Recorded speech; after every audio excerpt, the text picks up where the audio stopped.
राव नरेंद्र 6 अक्टूबर को अपना पदभार जो है कांग्रेस भवन में संभालने जा रहे हैं और जैसे ही राव नरेंद्र का नाम प्रदेश अध्यक्ष के लिए कांग्रेस में चुना जाता है, जहां एक तरफ उनको बधाइयों का तांता लगता है तो वहीं पर जो बड़े लीडरशिप है उनके विरोध में लगातार बोल रही है। सिर्फ वही नहीं बल्कि विपक्षी पार्टियों की तरफ से भी जो है राव नरेंद्र को लेकर कई तरीके के सवाल खड़े किए जा रहे हैं। इनेलो ने जैसे ही नियुक्ति होती है उन्होंने सीडी खान का जिक्र कर देते 2013 में जो सबसे बड़ा था। वो कहते हैं कि किस तरीके के साथ साफ छवि का जो एक नारा कांग्रेस लगातार दे रही थी राहुल गांधी, तो कैसे उन्होंने इनको जो है प्रदेश अध्यक्ष नियुक्त कर दिया। वहीं अगर बात की जाए तो भाजपा यानी सत्ता की सरकार ने भी तंज जरूर कसा है। उनकी तरफ से भी साफ तौर पे कहा गया है कि किस तरीके के साथ जो है एक बार फिर से साफ छवि वालों को जो दावा कांग्रेस ठोकती है, लेकिन जिस तरीके के साथ जिसको ये प्रदेश अध्यक्ष बनाया गया है तो कई तरीके की चीजें ऐसी हैं जो लगातार चल रही हैं। हालांकि कैप्टन यादव की तरफ से पहले ही इसका जमकर विरोध किया गया। जैसे ही जो है ये लगाते हैं उनको बनाया जाता है तो वो लगातार कहते हैं कि कांग्रेस का गिरता ग्राफ कहा जा रहा था कि अब कांग्रेस को ऊपर उठाना है, नए और यंग को जो है उन्होंने कमान संभालनी है, लेकिन कांग्रेस को इसके ऊपर एक बार फिर से मंथन करने की जरूरत है। वो उसका लगातार विरोध कर रहे हैं। कैप्टन कैप्टन यादव की तरफ से ये विरोध है उसी दिन जो है कर दिया गया था। और अगर जिक्र किया जाए तो अब संपत सिंह भी जो है इसके विरोध में उतर चुके हैं।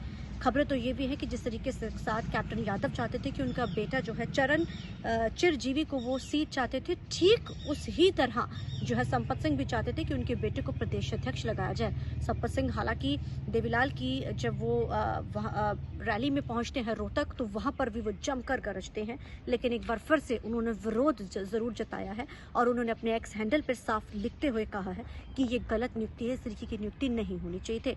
अब अगर तीसरे नाम का जिक्र किया जाए तो राव दान सिंह, हालांकि उन्होंने भी चुप्पी साध रखी है, लेकिन उनके समर्थक इसके विरोध में हैं। वो लगातार इसका विरोध कर रहे हैं। एक्स हैंडल पे लगातार उनके विरोधी जमकर जो है राव नरेंद्र की जो है इस नियुक्ति को लेकर लगातार जो विरोध खड़ा कर रहे हैं। लेकिन भूपेंद्र सिंह हुड्डा की को जैसे ही एलओपी चुना जाता है तो संपत सिंह जो है इसके विरोध में उतर आते हैं।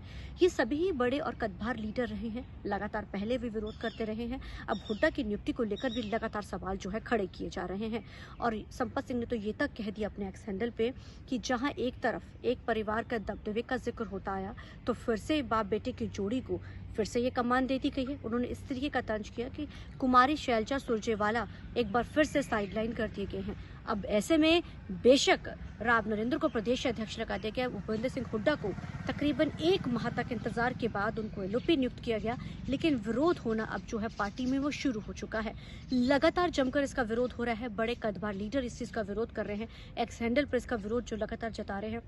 अब 6 को ऑफिशियली वो अपनी सीट पर बैठ जाएंगे। अब देखना बड़ा अहम रहेगा कि जो लगातार विरोध चल रहा है कांग्रेस में, जहां कांग्रेस एकजुट का नारा लगाती है लेकिन बड़े कदबार लीडर्स ने मोर्चा खोल दिया है।